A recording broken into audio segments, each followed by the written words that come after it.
but surely I'm moving on. Can't be, but surely I'm moving high. Jehovah will bless my diligence. Can't be, but surely I'm moving on. I will say you are so good.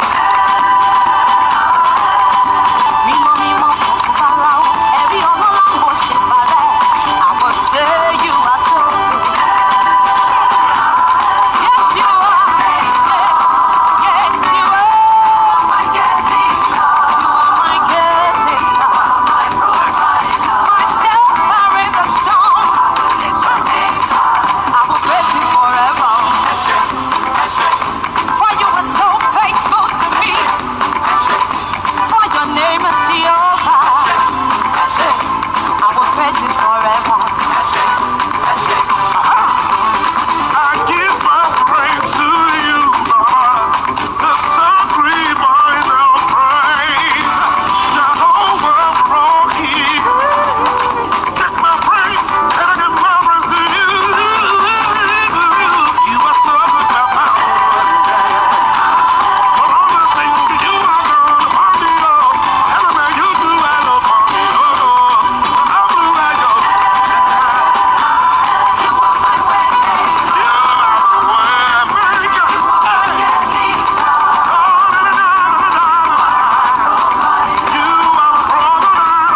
flavor that comes.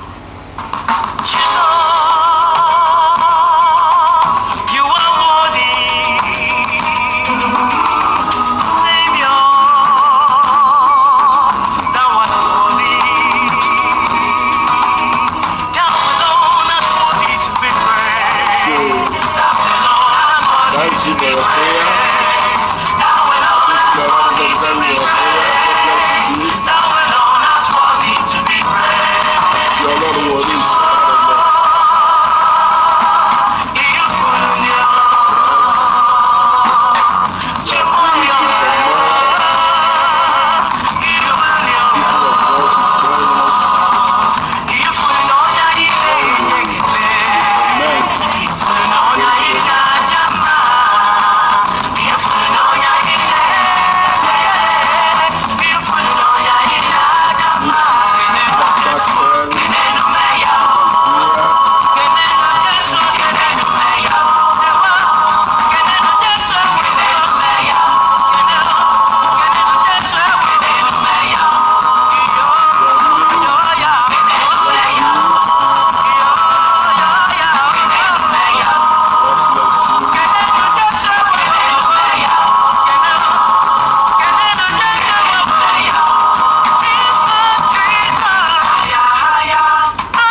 dúpẹ́ lọ́wọ́ Ọlọ́run ní àṣálẹ́ yìí. We give thanks to God tonight.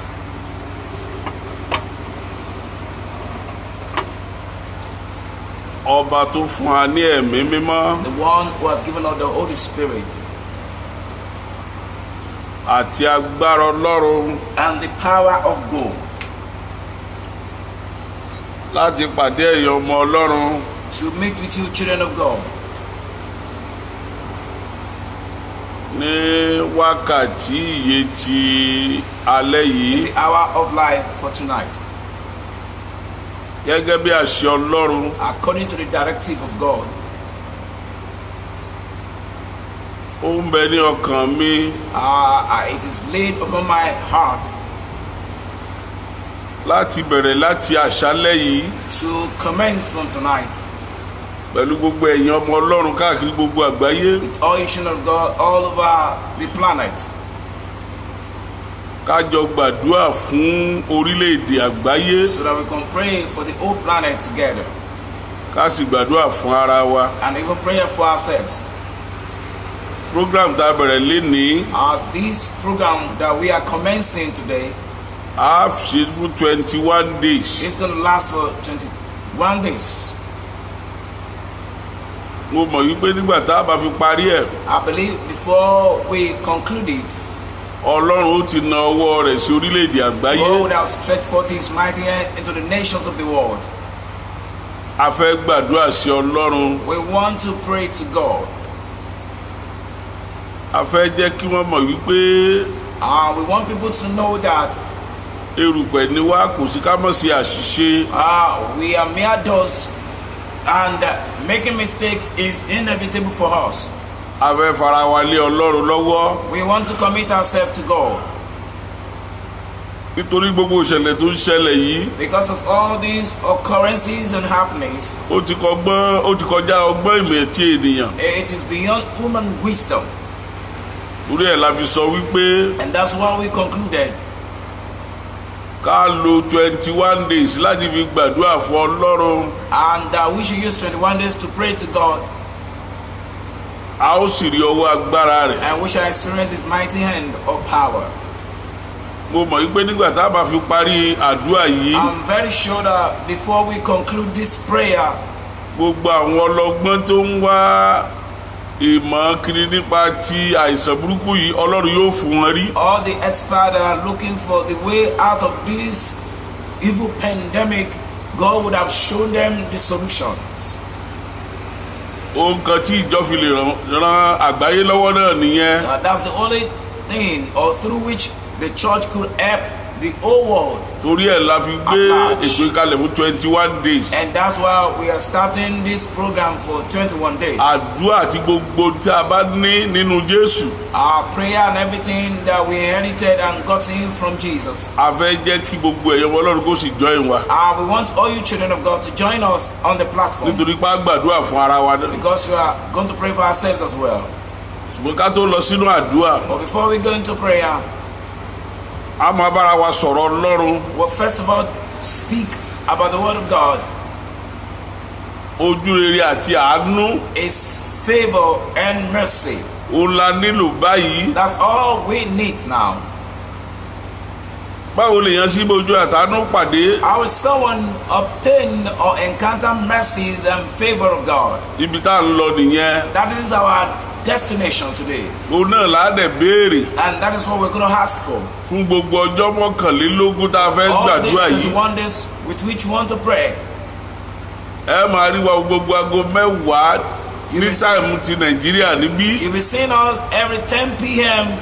in the night Nigerian time. A jọ máa gbàdúrà fún 21 days. We shall gather together to pray for 21 days. Kò gbọ́dọ̀ rẹ̀ wá. We shouldn't be tired Àfi tí Ọlọ́run bá gbé gbogbo àìsàn yìí mì pátápátá. except the Lord himself swallowed all this pandemic Tó bà gbogbo iṣẹ́ òkùnkùn yìí jẹ́ and pátápátá. destroy all this work of the devil. Ẹranko búburú yìí tí Ọlọ́run lé wọgbó. This evil beast that God sent it packing into the bush. Gbogbo orílẹ̀-èdè wa yóò lè wà ní ìsinmi. All our nations shall be in peace and at peace. Gbogbo orílẹ̀-èdè wa yóò lè wà ní ìsinmi. All our countries of the world shall be at peace. Ilẹ̀ wa yóò lè wà ní ìsinmi. And our land shall be at peace. Orílẹ̀-èdè àgbáyé yóò lè wà ní ìsinmi. The nations of the world shall be at peace.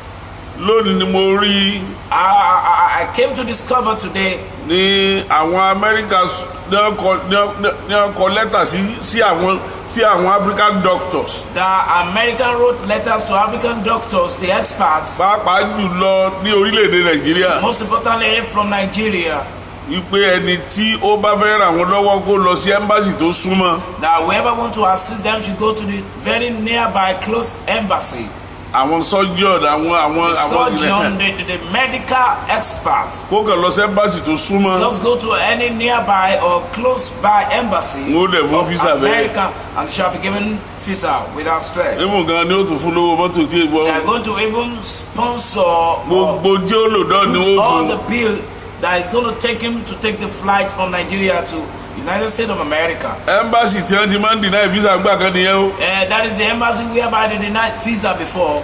Ta lọ́lọ́run ò lè mú. There's no one God cannot Ta capture. lọ́lọ́run ò jùlọ. There's no one God is not greater than. Àwọn orílẹ̀-èdè tí wọ́n tilẹ̀kùn mọ́ wípé kó mọ́ wọlé. Even the nations that they lock up, that they do not allow them to have entrance or gain entry to their country. Àwọn ló ràn wọ́n lọ́wọ́ báyìí. They are the one helping them now. Mexico tó kọ́ fẹ́ǹsì sí pé wò ní wọlé. Mexico that they blocked with embargo and fence that they will not allow them to get entry into America again. Mexico ló ran orílẹ̀-èdè Amẹ́ríkà lọ́wọ́ jù It báyìí. is that same Mexico that is helping America mostly now. Àwọn Áfíríkà tó ń tilẹ̀kùn mọ́. The African country that they are locking door against, shutting door Àwọn against. dókítà wọn ni wọ́n ń wá They báyìí. are seeking and looking for their Àwọn doctors nọ́ọ̀sì now. wọn ni wọ́n ń wá báyìí. Looking for their nurses now. Nítorí pé wọn ò tó tí wọ́n lè tọ́jú mọ́. Because they cannot contain the extent and the power of that pandemic. Àwọn sì mọ̀ pa ní expert ní Nàìjíríà And they lóòótọ́. need quite well Nigerians have experts. So tó o bá ti níwèé kíní lọ bá fẹ́ lọ Amẹ́ríkà ní ti If you are an expert in the medical line, you have necessary documents, you have access. Gbé àti ní dókítà kan tó lò wọ́n lọ báyìí. We haven't seen any doctor that is volunteering to go. Ó mà ṣe o. It's a pity. Ọlọ́run mọ̀ ju gbogbo ayé lọ. God is greater than all the world. Ọlọ́run ju gbogbo ayé lọ. God is greater than all the world. Ìyẹn ni wípé Amẹ́ríkà lè sí ilẹ̀kùn wọn lẹ̀kẹ́ mọ físà bẹ̀yìn. That shows that we don't believe that America could open their border and begging people with Kí wọ́n máa bí their àwọn visa. doctors. Begging Nigeria doctors. àwọn tí wọ́n tilẹ̀kùn mọ́tá ni wọ́n gbọ́dọ̀ wọlé. Those that they shut that door against that, they shouldn't be given visa. á ní wọ́n fún ọ ní working permit. They said, working "I'm wọ́n gonna máa give you work. work permit." kì í ṣe pé tí wọ́n bá ṣe tán wọ́n lè ọ padà o. Not that when they are done, they will be sent back. àfẹ́ tó wá fẹ́ padà nù wọn. Except those who want to come back to Nigeria. residency. They are going to be given residence visa. ọlọ́run Joseph Ayọ̀délé Babalọ́lá. God of Joseph Ayodele Babalola. àní bọ́nú ìdààmú. We not enter into problem. àní bọ́ sínú We ìbànújẹ́. will not enter into sorrow. gbogbo ẹ̀ ló ń ṣẹlẹ̀ báyìí. Everything is happening. ẹ̀yin náà wá wò ó Now look at it. wípé ọlọ́run ju gbogbo ayé lọ. That shows God is greater and far, far more than the world. ọlọ́run ju gbogbo ẹ̀dá lọ. God is far, far greater than ó all fi hàn wípé kò sí ẹni tí humanity. ọlọ́run kò jù lọ That láyé. shows there's nobody that God is not greater than. ó fi hàn wípé òun ló dá ọ̀run àtayé. It really shows that God is the maker of heaven and earth. ó fi hàn pé tó ń ṣẹlẹ̀ gan ọlọ́run mọ̀ It sí. even shows that everything going on now, God has pre-knowledge ó of fẹ́ it. jẹ́ kí alágbára ó mọ̀ wípé He wanted to show the strong ones ó that kì í ṣalágbára. that strong one that proclaimed himself ó to be fẹ́ someone is jẹ́ not kò fẹ́ strong. jẹ́ kẹ́nìkan ó pe rẹ̀ lálágbára. He wouldn't want anybody to identify himself to be the ó strong ní one. ògo mi lèmi ò ní fífẹ́ lòmí. He said from the Bible that my glory will I not share with no gbogbo àwọn one. tó ń fògo fún ara wọn gbogbo orílẹ̀-èdè tó ń fògo fún ara wọn wọ́n ti dìdàkudà All báyìí. the nations that are boasting, giving glory to themselves, they have become something else now. gbogbo orílẹ̀-èdè tán ní kò sí tẹ́nì kó ṣe All the boastful nations of the world, wọ́n ti dákulẹ̀ báyìí. they have been disappointed now. tí president wọn bá ń sọ̀rọ̀ When the president is speaking, òun gan òun kò mọ tí ó sọ he mọ́ is even confused. kò yé wọn mọ́ They couldn't just ọlọ́run find a nìkan way ló out. yé. They couldn't figure it out. It's only God that understands. torí ẹ̀ ní abigbẹ́tò yìí kalẹ̀ That is why we have put down this program kájọ gbàdúrà fún orílẹ̀-èdè so that àgbáyé. we can together pray for the nations of the world. àdúrà dídẹ̀ ẹ̀ gba agbára yìí gbà. And it's the only prayer that are answered and not mine. ọ̀nà kan táwa lè fi ràn wọ́n lọ́wọ́ That nìyẹn. is the only way we can help them. a fẹ́ gbàdúrà We want to pray. ká gbàdúrà fún orílẹ̀-èdè We yìí. want to pray for this nation of ká sọ ours, fún ọlọ́run wípé that we speak to God. Your mercy, ọmọ kọ́ fẹ́ sọ nǹkan kan. but I want to first of all, or you children of God, ẹ má bẹ̀rù ní àkókò yìí. please do not be intimidated or get scared at this. àkókò yìí Do not be afraid now. nítorí wípé orí ẹ̀ la fi mọ Jésù. That is why we know Christ. ó ní tí Jésù ò bá kú kó jíǹde Christ did not die and resurrected. asán ni ìgbàgbọ́ wa. Our faith is, ó jíǹde but once Jesus died and resurrected, ìgbàgbọ́ wa kì í ṣe asán. a lè pasán we cannot be in vain a sì lè dààmú. and we cannot be troubled. gbogbo tó wù kó ṣẹlẹ̀ No matter what happened, ògo Ọlọ́run yóò fara. glory of God shall be made manifest. àwọn ìlú gbogbo ní ọ̀rọ̀ etí kan There's so many nations that are involved now, tó nǹkan jẹ tó nǹkan Ísírẹ́lì. even Israel. Ẹ̀bólà ti wọ̀ bẹ̀. Ebola is already there, ṣùgbọ́n bó ṣe mú wọn tó ẹyọ ẹnìkan ò tí ì kú níbẹ̀. but none of people has died there. Corolla jàre Corolla Corolla Coronavirus. wọ́n ní Corolla ni o yóò dáa fún wọn ní Corolla Shall ni. we with you? ohun tí mo ń sọ nìyí This is my message. àìsàn yìí This sickness kì í ṣe fún ikú is never for death àwọn ọmọ Ọlọ́run of the children of God, ṣùgbọ́n láti fi lè yin Ọlọ́run ni but just to glorify God. láti fi lè gbé Ọlọ́run ga It's meant to exalt the name láti of the fi lè Lord. mọ rírì oore rẹ̀. Even to be able to ó understand ní àmì His wọ̀nyí ni ó goodness. máa bá wọn tó He gbàgbọ́ lọ. said, "This sign shall follow those who believe." àmì wọ̀nyí These signs ni ó máa bá wọn tó gbàgbọ́ shall lọ. follow those who believed. mo bẹ̀ wá nítorí Ọlọ́run. I beseech us in the name of the Lord. gbogbo ohun tí àwọn ìjọba wa ní ká ṣe ẹ jẹ́ ká ṣe é. Whatever we are asked to do as church, please let us adhere to it. wọ́n ní ẹ jókòó sílẹ̀ ẹ jẹ́ á jókòó. You have been asked to stay back at home, please do. bẹ́ẹ̀ ni wọ́n ní nígbà tí ẹ̀mí bá ń bẹ ní ìrètí ń bẹ. And they said when there's life, there is hope. tán bá ní á jókòó lé ẹ jẹ́ á If you jókòó. are asked to sit back at home, please do. ǹjẹ́ mọ̀ kó dáa ká jókòó ọ̀sẹ̀ kan sílé Do you know it is good to stay back at home for a week ju ká ṣàìgbọràn than disobeying? káwá dá nǹkan tí wọ́n ti ìlú fún odidi 6 months wọ́n yí àtúwò tí ẹ̀ ní wá a sí. problem that will cause a total lockdown of a city or country for good 6 months. Nítorí náà ẹ jẹ́ á gbọ́ràn sí àṣẹ And for this reason, let's obey the authorities. ẹni tí ò bá gbọ́ràn sáṣẹ ìjọba Whoever disobey the government orders kò ka bíbélì. or is not a Bible scholar, bí wọ́n bá ní àmọ́ sí ṣọ́ọ̀ṣì ẹ jẹ́ á tì í. if you are asked not to open the church, please let's go ahead. ẹ jẹ́ káwa máa gbàdúrà. Let's just continue to pray. kì í ṣe pé bóyá á ti chọ́ọ̀chì pa. It's not that church is going to be locked. àwa ìránṣẹ́ Ọlọ́run wà níbẹ̀ láti máa gbàdúrà. Ministers should be there to pray, ibẹ̀ náà láti ń sọ̀rọ̀ yìí. and that's where we are speaking ibẹ̀ now. náà láti ti máa gbàdúrà And fáwọn that's ènìyàn. where we're going to continue to pray kò for di people. dandan kí congregation wà kan tó gbàdúrà fún. It's not necessary we have a certain number of congregations before we pray for the people of nígbà the tó world. gbowó bá dẹ̀ tó dára tán And when everything becomes better, á dẹ̀ tó padà. when we return, kó kálukú má ṣe lo ìgbàgbọ́ asán nobody should practice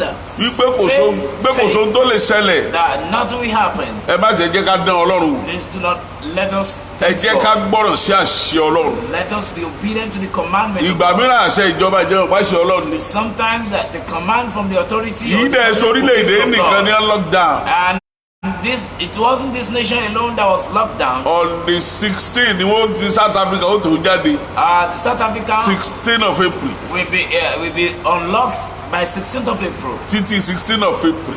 16th of April. wọ́n ẹ̀ṣẹ̀ wàá decide bóyá wọ́n ó ṣì tàbí yóò tún máa lọ. Then they decide whether they're going to unlock the country or wọ́n ti they tí continue Italy ní locking ìsìn it ó ti ń down. lé lóṣù mẹ́ta báyìí. Italy has been locked down for more than 2 months now. ẹ jọ̀wọ́ ẹ jẹ́ ká gbọ́ràn Let us be obedient. ṣùgbọ́n a gbọ́dọ̀ bẹ̀rù. But we shouldn't be afraid. Ọlọ́run sọ fún Joshua God told Joshua, nínú ìwé Joshua orí kìíní ẹsẹ̀ the kẹsàn-án book of Joshua chapter 1 verse 9, ó ń bá Joshua sọ̀rọ̀ níbẹ̀. was speaking with him there. ìwé Joshua Book of Joshua Joshua orí kìíní chapter 1 ẹsẹ̀ kẹsàn-án and verse 9. Ọlọ́run bá Joshua He sọ̀rọ̀ was speaking with Joshua nígbà tó ń gba Joshua níyànjú when he was beseeching him. gẹ́gẹ́ bí èmi náà sì gbà wá yànjú lónìí Likewise that I'm doing now, pé a ò gbọ́dọ̀ bẹ̀rù that we shouldn't be afraid. a ò gbọ́dọ̀ bẹ̀rù. ó ní èmi wá pàṣẹ fún ọ bí I'm not I commanded thee, gbogbo ẹ̀yin ọmọ Ọlọ́run all you children of God, ẹ ṣe gírí please be strong kí ẹ sì mú àyà le and of a good courage. ẹ má ṣe bẹ̀rù Be not afraid, bẹ́ẹ̀ ni kí àyà kó má ṣe fò yín neither be thou dismayed, nítorí pé for Olúwa Ọlọ́run the yín Lord thy God ó wà pẹ̀lú yín is with thee, níbikíbi tí ẹ̀yin bá lọ whithersoever thou goest, ibikíbi tẹ́ ẹ bá ń lọ whithersoever you goest. Olúwa Ọlọ́run wà pẹ̀lú God the Almighty is with you. nínú ilé tẹ́ ẹ bá wà Inside the house you are, Olúwa Ọlọ́run wà pẹ̀lú God is there, right there with ibi you. tẹ́ ẹ bá jókòó sí Wherever you're seated, Olúwa Ọlọ́run wà pẹ̀lú the yín Lord God is there. Olúwa Ọlọ́run ni ààbò yín The Lord God is a protection. Olúwa Ọlọ́run ni àpáta yín He is your rock. Olúwa Ọlọ́run ni odi yín God is your strong ìwé mímọ́ tower. sọ wípé The Holy Scripture says, orúkọ Olúwa ilé ìṣọ́ the name agbára of the ni Lord is a strong tower. olódodo sáwọnú rẹ̀ Righteous runs into it ó sì yí and is safe. ǹjẹ́ o mọ̀ wípé orúkọ Olúwa yẹ And do you know that that name of the Lord ó ní ààbò wa is our protection, Ó ní agbára is wa. our strength, ó ní ògo wa is our glory. kò sí ibikíbi tó lè ṣubú lù wá There's no evil that is allowed to be for nítorí us. pé ó ti kó wa sí abẹ́ Because ìyapa he rẹ̀ has put us under the wings of his ó ti feather. pàṣẹ fún àwọn áńgẹ́lì He rẹ̀ had commanded his angels láti máa ṣọ́ wa to guide us, láti dúró tì wá be with us. àrùn tó ju kòrónà lọ ó ń bẹ níta Even a pestilence or a pandemic that is more than corona is outside there. Ọlọ́run ló ń ṣọ́ wa God is our protector, òun náà ni ó dẹ̀ máa ṣọ́ wa and lọ He continue to do. gbọ́dọ̀ gbogbo ẹ̀yin ọmọ I Ọlọ́run beseech all children of God, ẹ má ṣe bẹ̀rù do not be afraid bẹ́ẹ̀ ni kí ẹ má ṣe fòyà and do not be dismayed, nítorí wípé because bíbọ̀ Ọlọ́run ló ń sún it's métílé just significant to showing to the Father that the coming of the Lord is very close. jẹ́ mọ̀ pé ẹ̀rù kan bà mí lónìí Do you know I was scared today? mo ka bíbélì ó ní àwọn àmì ńlá yóò sì máa ti ọ̀run wá And the Bible àmọ́ rí says lójú there are ọ̀run great signs that will be coming from heaven, àwọn àmì lójú òfurufú great sign from the sky. ǹjẹ́ mọ̀ pé wọ́n ti sọ pé rángẹ́lì lójú òfurufú báyìí Even they said they sighted an angel wọ́n ti sọ pé rí Jésù lójú on the òfurufú sky. báyìí They sighted Jesus on the ìwé sky. ìrẹsì ó ní àwọn àmì yẹn yóò fara And the Bible said those signs shall be shown. àmì lásán ni They are just signs. àmì lásán They are just tí signs. kì í sì ṣe látọ̀dọ̀ Ọlọ́run That is it's not even from God. kó kálukú tètè mọ̀ báyìí So that you must understand. ohun tó ń rí lójú òfurufú yẹn Those things you see or sighted from kì í the ṣe tí kò sky, báwé mímọ́ mú o it is unscriptural. Jésù Jésù ó yọ láwọn sánmọ̀ Said ni Jesus will appear in the gbogbo ojú ni sky, yóò rí and all eyes shall see him. ìdè Jésù súnmẹ́tílé The coming of the Lord is very imminent. àyànfẹ́ ronú You beloved, please Jésù ń repent. bọ̀ Jesus will come, ìmọ́lẹ̀ ó dẹ̀ tàn and the light will shine. ní orúkọ Jésù In the name of Jesus, à ń lọ nínú ọ̀rọ̀ rẹ̀ we are going in your word. Olúwa máa bá wa lọ Lord, go with us. ìmọ́lẹ̀ àwọn èèyàn wọ̀nyí kó tàn Let the light of this people shine, gbogbo Ọlọ́run kó fara and the glory of God made Jésù known. Olúwa wa Jesus, our Lord. kí ni Amen. kókó ọ̀rọ̀ mi What is my Fún àwọn topic or àkókò yìí, caption for this era period we are? ohun tá à ń béèrè lọ́wọ́ Ọlọ́run náà ni That is what we are asking from God. òun náà ni ojú rere àti àánú That's favor and mercy. ojú rere àti àánú Favor and mercy. kí la nílò ní gbogbo àgbáyé lónìí What do we know? What do we need all over the world a today? nílò ojú rere àti àánú Ọlọ́run We need the favor and mercy of God. pàápàá jùlọ lórílẹ̀‐èdè yìí Most importantly, in this our country, a nílò ojú rere àti Nigeria, àánú Ọlọ́run we need the favor and mercy of God. ojú àtàánú Ọlọ́run We need mercy and favor. báwo la sì lè ní ojú àtàánú And how do we Ọlọ́run obtain this?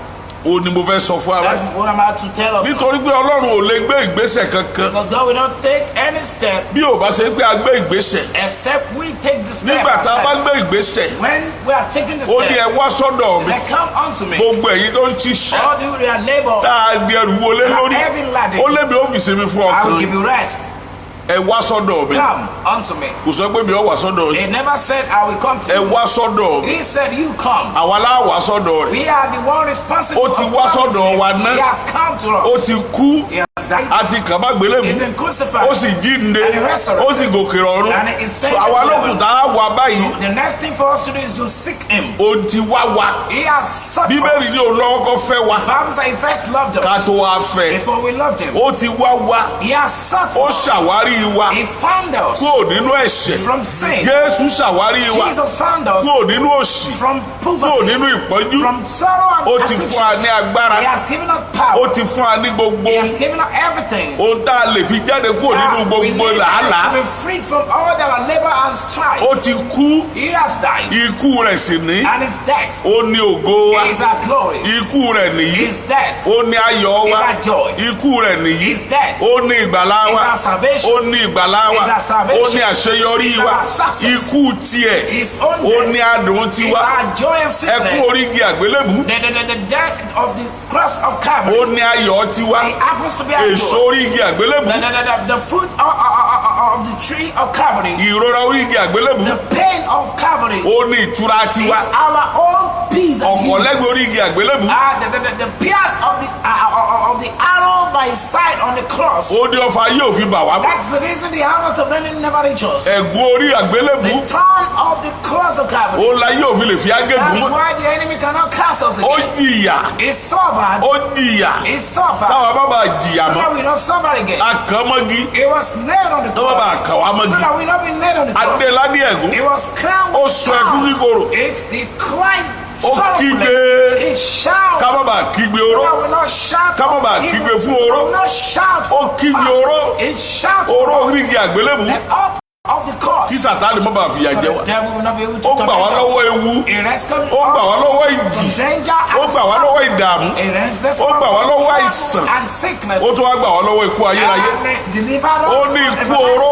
rẹ dà. everlasting death. Death, where's your sting? ìṣà òkú ìṣẹ́gun rẹ dà And grave, where's your victory? ikú oró rẹ dà Death, where's your sting? ìṣà òkú ìṣẹ́gun rẹ dà Death, where's your victory? ó là wá mi ní ìgbàlà And lónìí that's why we have salvation ó ló now. sọ wá di ọmọ He lónìí has made us to be ó ló sọ wá sons. di alágbára He lónìí made us to be strong. ó and láyé mighty. fi ń wò wá bí ẹni And ọ̀tọ̀ that's why people see us as a different people. ó là fi darapọ̀ bá ayé mọ́ That's why we're not mingling with ó people. là fi lè ṣe bí ìtayé That's why we cannot do like ó là that. fi ń hùwà bí ti ọ̀run That's why we behave like Nítorí people náà. for this reason. ọmọ ọlọ́run You children of ìwọ God. ọmọ ọlọ́run You children of God. ǹjọ́ wàá jẹ́ kí ikú àtàjíǹde rẹ̀ ó We já sásán allow his death to be in vain.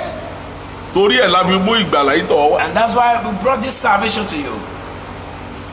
wákàtí ìyè The hour of life.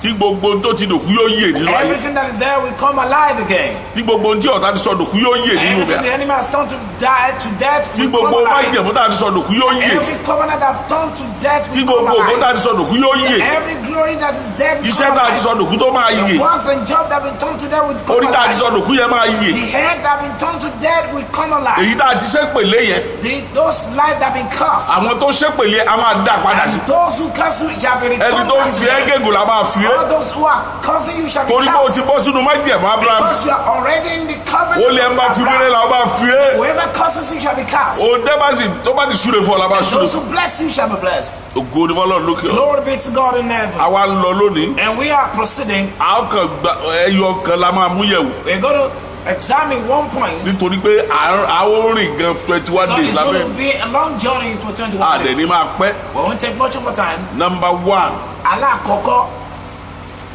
báwo lèèyàn sì lè bójú àtàánú pàdé how can you obtain favor and mercy? báwo lórílẹ̀‐èdè sì lè bójú àtàánú pàdé How could a nation obtain favor and mercy? kí ló dé tó fi jẹ́ pé orílẹ̀‐èdè Nàìjíríà ò bójú àtàánú Why Ọlọ́run is it pàdé that the nation Nigeria has never obtained God's favor and mercy? nítorí pé a ò jẹ́ olótìtọ́ sí Ọlọ́run. Because we are not faithful and truthful to God. kí ènìyàn tó lè bójú àtàánú Ọlọ́run pàdé For somebody to obtain favor and mercy of God, ó gbọ́dọ̀ jẹ́ olótìtọ́ sí Ọlọ́run. you must be truthful and faithful to God. olótìtọ́ sí Ọlọ́run. Truthful to God. ó gbọ́dọ̀ lè jẹ́ olótìtọ́ He must be wholeheartedly truthful to God. sí ohun gbogbo tí í ṣe ti Even Ọlọ́run. to everything that pertaining to God. tí ohun gbogbo tí í ṣe ti Ọlọ́run. Everything that pertaining to God. gbogbo àwọn tó jẹ́ olótìtọ́ sí Ọlọ́run All those who were truthful to God, kò sí ẹni tó lọ tí ògo rẹ̀ kò fara. there's none of them that left and their glory were not known before the ibùn gan nínú ìwé láì ṣe nínú ìwé mímọ́ gan Even apart from the scriptures, àwọn tó jẹ́ olótìtọ́ those who are truthful, nínú ayé even in this life we have, lórílẹ̀‐èdè Nàìjíríà even from Nigeria, our country, òtítọ́ bàbá Awólọ́wọ̀ la fi mọ̀ dùn. the truthfulness of Pa Awolowo is what he was known for and still being known for to date. òtítọ́ yẹn ni ò sí ẹnikẹ́ni tó lè ṣe mọ́ lónìí. That truthfulness is the one lacking now among all men. òtítọ́ yẹn la ò rí olórí tó lè ṣe mọ́. That truthfulness is what we couldn't find a leader that can go that direction. ó ṣe òtítọ́ Baba Awolowo was truthful sí àwọn ènìyàn rẹ̀. to his people. ẹnu òtítọ́ tó ṣe ó dẹ̀ mú Western region dúró dòní. That truthfulness that he was all able to stand with sustain the Western region today. a rí àmì òtítọ́ rẹ̀. We could see the landmark and traces of his a truthfulness. rí àmì òtítọ́ rẹ̀ We could káàkiri. see the marks and signs of his truthfulness all around. ẹnu àmì òtítọ́ tó fi sílẹ̀ náà ló sì wà dòní. That little truthfulness that he left behind is the one we are working on and still seeing today. ní ìlú South Africa In South Africa, òtítọ́ tí Nelson Mandela ṣe fún ẹnu ọdún márùn-ún the truthfulness of Nelson Mandela Women for is- just 4 years of his ruling as president ó ní ó mú orílẹ̀-èdè yẹn dúró dòní. is the one sustaining South Africa to date. torí pé lẹ́yìn rẹ̀ Because after him, tí Mbeki jẹ that Mbeki was placed as the president. ẹni tó jẹ lẹ́yìn àti tó ń bẹ níbí olè burúkú ni The wọ́n. one that came after Mbeki and the one after the present one, they are all embezzlers. àwọn ò ní òtítọ́ kankan nínú. They do not have any truthfulness in them, àìsí òtítọ́ dẹ̀ ti bo orílẹ̀-èdè yẹn jẹ́. and lack of truthfulness has really spoiled the country. kò sí nǹkan kan lórílẹ̀-èdè yẹn lónìí There's nothing more in that country bí kò sí ògo Mandela ni. except the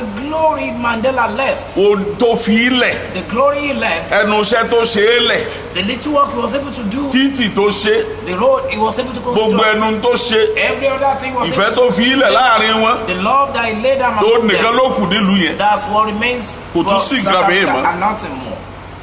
kò sí nǹkan mi mọ́. Nothing more. bẹ́ẹ̀ náà ni ní gbogbo àgbáyé lónìí So likewise in all over the world, kò sí òtítọ́. no truthfulness, bíbélì dẹ̀ sọ wípé and the Bible even said, òtítọ́ ní gbé orílẹ̀-èdè lékè righteousness exalt nations, kì í dẹ̀ ṣe orílẹ̀-èdè nìkan not only nations, òtítọ́ ní gbé nìyẹn lókè. even human beings are only being exalted. wọ́n ní bí irọ́ bá because lọ of the lógún truth. ọdún òtítọ́ bá lọ́jọ́ kan. Untruthfulness go for 20 years, one day truth will meet up with bó it. o parọ́ If you lie and lie and lie and lie, irọ́ rẹ máa tán lọ́jọ́ it kan. will come to an end one day. onírọ́ kì í kúrò nínú irọ́ Liars do not depart from nítorí lying. pé ó máa fi irọ́ gba irọ́ ni You use lie upon lie. ó lie máa fi irọ́ upon de lie. irọ́ mọ́lẹ̀ ni. You use lie to support lie. ṣùgbọ́n gbogbo àwọn tí Ọlọ́run gbéga nínú bíbélì All those that were exalted from the Bible, àwọn olótìtọ́ ni they are truthful ones. olótìtọ́ They are truthful. olótìtọ́ They are truthful. kí ló lé Ádámù àti Éfà kúrò nínú ọgbà God sent Adam and Eve packing from the garden àìjẹ́ of olótìtọ́ sí Ọlọ́run the untruthfulness they are embarked on. ẹni tí ò bá dẹ̀ ti jẹ́ olótìtọ́ sí And Ọlọ́run whoever is untrue to God ó jẹ́ ọ̀dàlẹ̀ is a betrayer.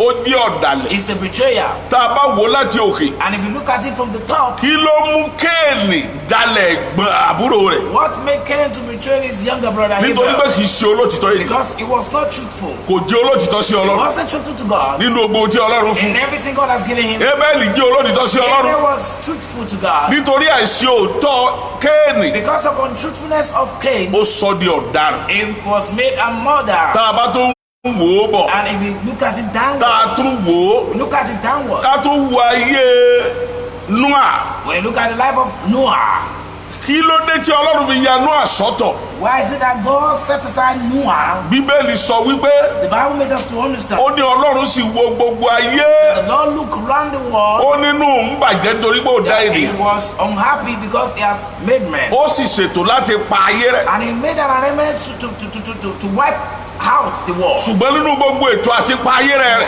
From all his plan to wipe out the world, ẹnìkan bá àánú àtọ́jú rẹ̀ pàdé somebody was able to obtain mercy and favor. ta lẹni náà Who is the person? òun náà ni Nóà And that's the man called ẹ jẹ́ Noah. àwọn oníwèé Genesis orí kẹfà Let's look at the book of Genesis chapter 6 ẹsẹ̀ kẹjọ from verse 8.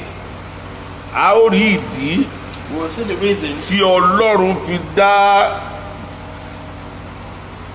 Nóà sọ́tọ̀ that God separated Noah or set him aside láti ẹsẹ̀ kẹjọ from verse 8.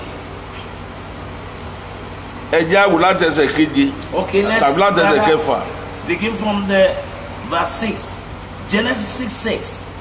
síkàbí láti ẹsẹ̀ karùn-ún Ọlọ́run sì rí pé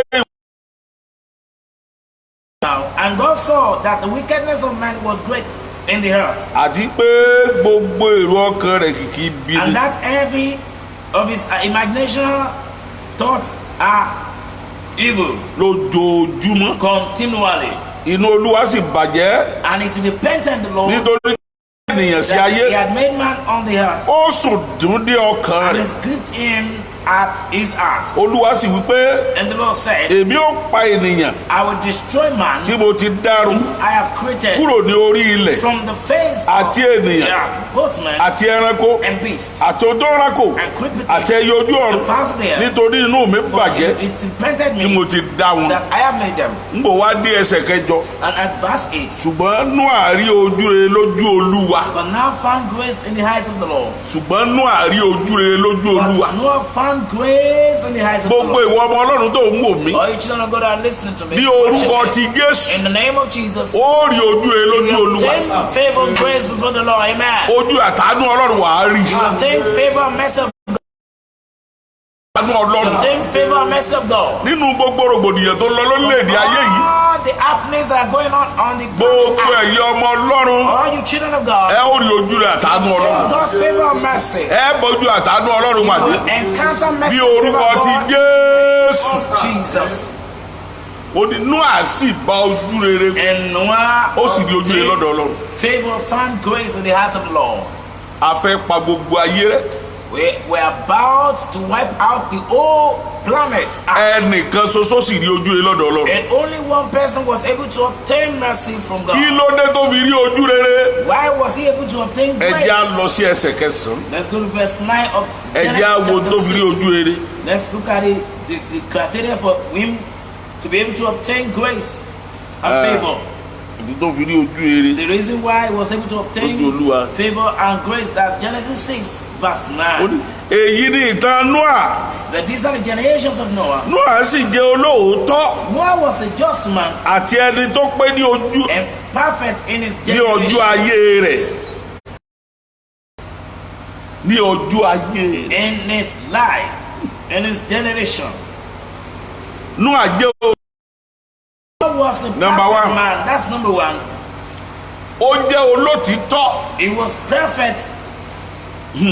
ó jẹ́ olóòótọ́ He was perfect. ǹjẹ́ wọ́n jẹ́ olóòótọ́ sí Ọlọ́run Are you perfect to God or faithful to God? ǹjẹ́ o jẹ́ olóòótọ́ sí Ọlọ́run Are you faithful to God? nínú ìrìn àjò ayé rẹ sọ ojú olóòótọ́ sí In ọ̀rọ̀. your journey of your life, are you faithful to God? nínú ìrìn àjò rẹ sọ ojú olóòótọ́ sí In ọ̀rọ̀. your journeys around the world, are you faithful to God? níbi iṣẹ́ rẹ sọ ojú olóòótọ́ sí In your ọ̀rọ̀. workplace, are you faithful to God? ní gbogbo ìdámẹ́wàá rẹ sọ ojú olóòótọ́ sí In ọ̀rọ̀. the payment of your tithe, are you faithful to àti God? bá ọlọ́run ní sọ ojú olóòótọ́ sí ọ̀rọ̀. Working with God, are you faithful? sọ ojú olóòótọ́ sí ọ̀rọ̀ ní gbogbo ìrìn rẹ sínú ìjọ On ọlọ́run. your journey in the denomination you belong to, are you aago faithful to mélòó God? lọ máa ń délé ìjọsìn. What is your time that you come around for church services? nígbà táwọn èèyàn bá gbọ́ pé ẹ wá gbàdúrà ikú o. When people heard about come and pray to avert death, ṣọ́ọ̀ṣì ó kún ni. the church will be full packed, jam packed. ṣọ́ọ̀ṣì wa kú. Church will be full and jam packed. tíjọba ọba sọ wípé kí wọ́n ti ṣọ́ọ̀ṣì. If government had not ordered the churches to be locked down, ẹlòmíì tí kòrólà máa fi lọ ká kó ṣọ́ọ̀ṣì. even some people till Corona departs the world, it will not leave church. kò ní kó ṣọ́ọ̀ṣì tí kòrólà yìí lọ. It will not depart from church until Corona depart the world. á lò dé sí Jésù lọ. He will come and sit with Jesus. ó fẹ́ takú ti Jésù. He's coming to stay with Jesus. kò fẹ́ kú. He wouldn't want to die. náà bá gbọ́ bá bá lálàá báyìí pé bóyá ń rí pósí lójú àlàbà wọn mọ̀ sáré When kiri. dream, seeing casket in that day, they'll be running to church. tí wọ́n bá lálàá pé gún lé wọn báyìí wọ́n bọ̀ ṣọ́ọ̀ṣì. When they had a dream that masquerade is pursuing them, they rush to church. ẹ̀yin ẹ jẹ́ kán rí iṣẹ́ kan sí. Let us just get a little work. kán kàn rí 150,000 lápò Maybe lásán. just 150,000 in their pocket. wọ́n lè gba pásítọ̀ létí. Everything will change. máa ní kí ló ń ṣe ọ́ náà. Like, what is going on with you? What is happening? tó o bá lẹ́ àmọ́ rí ṣọ́ọ̀ṣì lónìí If you say, we couldn't find this one in church today, yóò wá fi modẹ̀ sí. it will be speaking like somebody living in Lagos. a ní modẹ̀ travel ni. I travel, sir. modẹ̀ lọ síbi kan ní sáà I travel somewhere, sir. lórí 150,000. On top 150,000 naira. owó táwọn kan fi ń mutí ń bá. The money that somebody spend at a bar in a day or in a seat. àánú ọ̀pọ̀lọpọ̀ onígbàgbọ́ ń We ṣe. are pity most Christians. ìgbà ìṣòro ni wọ́n máa ń wá ọlọ́run. They only sit down when there are problems. àkóòsí lọ́pọ̀lọpọ̀ wọn náà ní Psalm It is 91 báyìí. now that we are having planetary pandemic that they remember Psalm 91. gbogbo àwọn tó bú ṣọ́ọ̀ṣì tó ń bú gbogbo pátápátá gbà náà. All those who are abusing churches, abusing ministers of God, then gbogbo wọn ti ń lọ sábẹ́ ìránṣẹ́ ọlọ́run kan máa gbàdúrà they are fún wa. returning back to the minister of God for prayers. gbogbo wọn ti ń sáré kiri báyìí. They're running helter skelter now. nítorí kíni For what reason? nítorí pé wọn fẹ́ kú. Because they don't want to die ndé òun náà má kú òní kú. from COVID-19. ndé òun náà má kú òní kú. When will you not die? When are you not going to die? bí You will die COVID-19 one ò bí day. COVID-19 ò pa ọ́, If COVID-19 never take your life, COVID-30 nǹkan ṣe bá ń bọ̀. whatever, COVID-30 and COVID, COVID-40 COVID-50 ọ̀sà COVID tí ọ̀sà dèjọ́ your own COVID will come one day. ẹ́ àbí kí là ń sáré kiri sí Why running around? kí là ń sáré kiri sí. Why running around? Nóà jẹ́ olóòótọ́ Noah was faithful and perfect. number one nìyẹn That's number one. wọn ló jẹ́ olótìtọ́. The Bible said he was faithful. That was one of the things that qualified him. ẹja tí wàá wọ́n ní Considered by God. ẹni tí ó pé The one that was perfect ní ọjọ́ ayé rẹ̀ in his generations. ẹni tó pé Somebody who was perfect ní ọjọ́ ayé rẹ̀ in his generations. ó pé He was perfect níwájú Ọlọ́run. before God. He did not owe God anything. ó pé pátápátá Completely perfect. báwo ò tiẹ̀ lè pé Even if we are not able to be completely perfect, ó tún ṣòro fún wa láti bọ́ lọ́run. well, we still find it difficult to work with God. ó tún ṣòro láti jó lóòótọ́. It's still very difficult to be faithful and truthful. ìyẹn mà lágbára díẹ̀ o. I think that is so difficult and very, very unpalatable.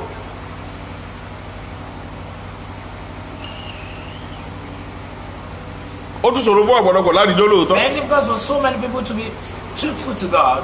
ẹni tí ó pé Somebody who is ní perfect ọjọ́ ayé rẹ̀. in his generations. ìkẹta But number 3, Nóà bá Ọlọ́run Noah walked with God. wọn ló wá bá Ọlọ́run The Bible said he walked with God. ó bá Ọlọ́run rẹ̀. The Bible gave the account that he walked with God. báwo ni ìrìn rẹ pẹ̀lú Ọlọ́run. How about your journey with God? You're walking with bíbélì God. sọ pé Nóà bá Ọlọ́run The rẹ̀. Bible said Noah walked with God. ọ̀pọ̀lọpọ̀ àbọ̀ ọlọ́run ní bó ti tọ́. Most of us were not walking with God in the olóyè ó ní way. jẹ́ kí n lè bá ọ̀rìn That's bó what ti tọ́ said, àti bó let ti me be yẹ. able to walk with you the perfect way. jẹ́ and the kí n right lè way. bá ọ̀rìn bó ti tọ́ Let àti me bó be able ti to yẹ. walk with you in the right and perfect way. ǹjẹ́ o bá ọlọ́run ní bó ti tọ́? Do you walk with God in the right way or perfect way? ǹjẹ́ o bá ọlọ́run ní bó ti yẹ? Do you even walk with God the right way? kí ìṣòro yẹn tó dé, Before you encounter that problem you're having, ipò owó ló wà fún ọlọ́run. what was your stand with God?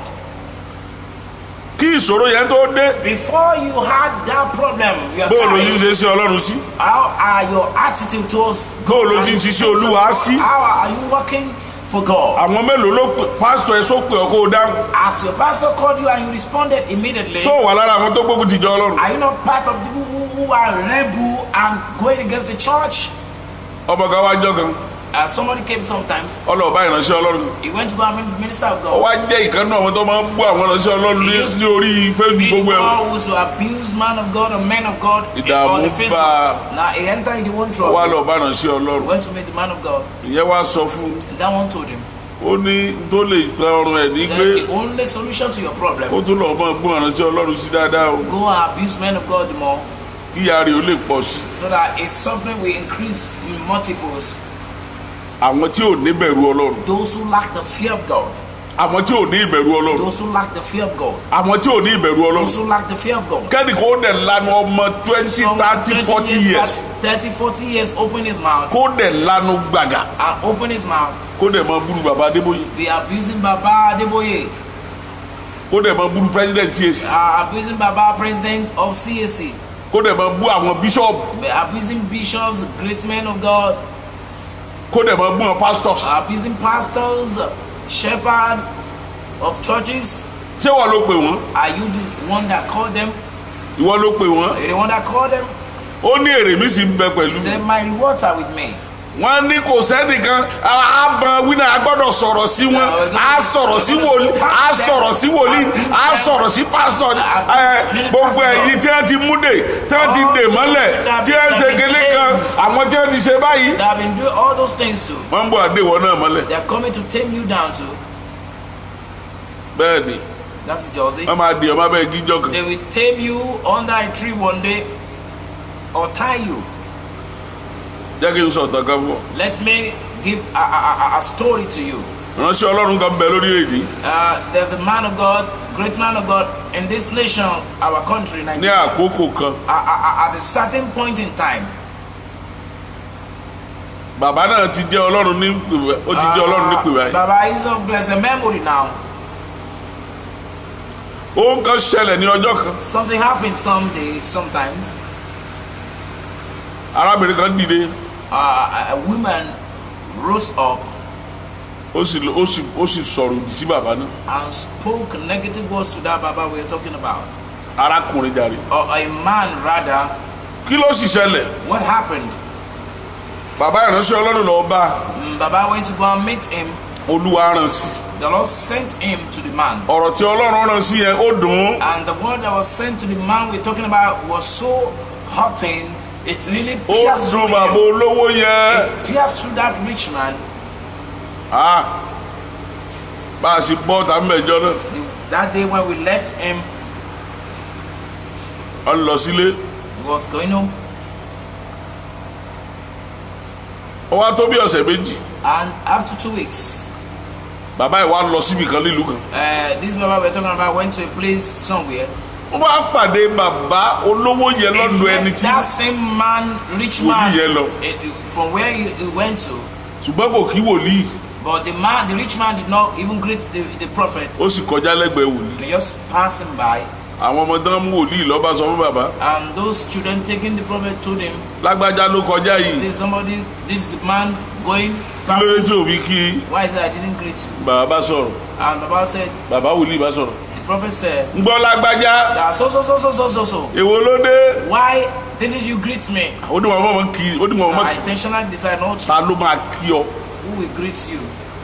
ló bá fi tó ń He ṣe wòlíì abused yẹn the man of God. ló bá fi bù. He abused him so much. bàbá ò dẹ̀ sọ̀rọ̀. This Baba didn't say anything.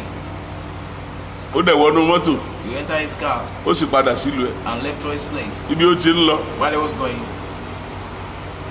bàbá ń ronú lọ́nu mọ́tò he was thinking and pondering. làwọn ọmọ rẹ̀ bá ń sọ fún And the children were telling him, bàbá Baba, sọ̀rọ̀ tí lágbájá sọ lẹ́ wá ń ronú sí because of what the man said that you are worried about, ẹ má ronú please don't be worried. ẹ má ronú Don't be worried. ẹ má ronú Don't be worried. wọ́n ti ń rọ bàbá títí I've títí been beseeching him and begging him for long, bàbá bá sọ̀rọ̀ and he spoke. ó ní kì í sọ̀rọ̀ rẹ̀ It's not even his case. ó ní tí ọlọ́run wí ni What the Lord said is what is ó ní tí particular about. ọlọ́run wí ni kí lọ́lọ́run á wí What did God said? wọ́n lÓlúwa sọ He wípé said, God said ẹni tó sọ̀rọ̀ yẹn pé yóò ya wèrè kú that he's going to run mad. olówó ńlá He's a very wealthy man in this country, Nigeria. bílóníà He's a billionaire. He was a billionaire. náà ni yóò ya wèrè kú That is going to run mad to death. eré la pé We thought it's a child play. àákò tó bẹ̀rẹ̀ wèrè rẹ̀ When he started his madness, bàbá tó bú òsì láyé mọ́ even the Baba that he abused is no more. He has gone to sleep with the Lord. ibi tó kú ti wá lẹ́nu That is where the situation was tougher. tó o bá délé bàbá olówó yìí If you get to this wealthy man we're talking about, góòlù rẹ̀ ikọ̀ he was built with gold. ṣùgbọ́n tó dùn mí ni wípé This is that ká páàkì rẹ̀ ní ẹṣọ́ mọ́tò ikú he was tied in his garage till his death. tó fi kú Till his death. ká páàkì lọ He was tied in the car park garage. pẹ̀lú owó tó ní That despite of his level of riches, nítorí pé ó sísọ sí ìránṣẹ́ Ọlọ́run he misyan to a man of God. gbogbo ẹjẹ́ ajé olóòtítọ́ sí Ọlọ́run All of us, let us be faithful and truthful to God. gbogbo ẹjẹ́ ajé olóòtítọ́ sí Ọlọ́run Let us be truthful to God. tá a bá jẹ́ olóòtítọ́ If we are truthful, ìmọ́lẹ̀ wa ó tàn our light will shine. tá a bá jẹ́ olóòtítọ́ If we are truthful, ògo Ọlọ́run yóò farahàn the glory of God will be made known. yóò sì dára fún And wa it shall be well with us. à ń lọ fún break náà We are going for break à ń padà bọ̀. and we'll be back.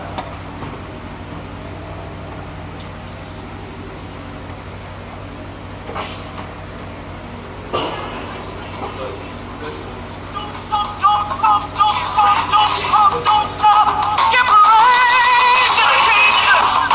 He alone is worthy. He alone, he alone. Give praise to Jesus. Oh, my soul. All that is within me. Bless his holy name.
excess love. Jesus, you love me too much, oh. Too much, excess love. Jesus, you love me too much, oh. Too much, excess love. dúpẹ́ lọ́wọ́ Ọlọ́run. We give thanks to God. ó ń tẹ̀síwájú nípa ojú rẹ̀ tàánú Ọlọ́run. I'll soon continue about the subject favor and mercy of God, à ń lọ bẹ̀rẹ̀ àdúrà báyìí where we are going to prayer session fún ara wa àti fún orílẹ̀-èdè. for ourselves and the countries of the world. tábà wọnú ìwé Genesis 39 verse 21. Look at the book of Genesis 39. wọ́n ní ṣùgbọ́n Olúwa wà pẹ̀lú Jósẹ́fù ó sì ṣàánú fún un ó sì fún ní ojú rẹ̀ ní ojú onítúbú.